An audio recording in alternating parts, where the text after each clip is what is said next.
আল্লাহকে এতটাই বিশ্বাস করবেন, তিনি যদি কাঁটার মধ্য দিয়ে আপনাকে হাঁটান তাহলে মনে করবেন আপনাকে গোলাপের বাগানে নিয়ে যাচ্ছেন।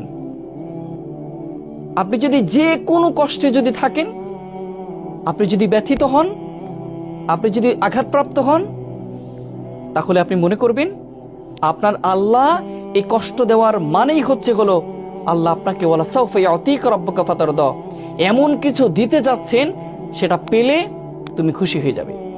যত কষ্ট আছে, যত দুঃখ আছে, সব তুমি ভুলে যাবে। এমন জায়গা আল্লাহ নিতে চাচ্ছেন। সেজন্য আল্লাহর প্রতি আমাদের বিশ্বাস নাই, আমরা বিশ্বাস রাখতে পারি না।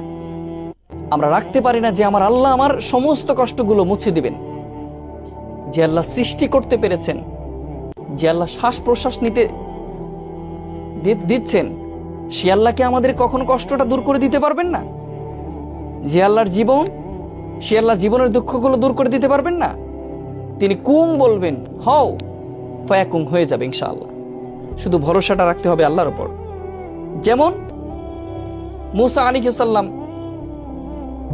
পানিতে আঘাত করেছেন লাঠি দিয়ে, বিশ্বাস ছিল আল্লাহর উপরে। লাঠির কোনো এখানে ক্ষমতা ছিল না, শুধুমাত্র বিশ্বাসটাই ছিল বড়। আল্লাহ তাআলা তাকে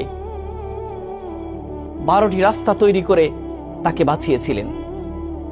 তেমন করে আপনাকেও আল্লাহ বাঁচাবেন, শুধুমাত্র ধৈর্য ধরতে হবে।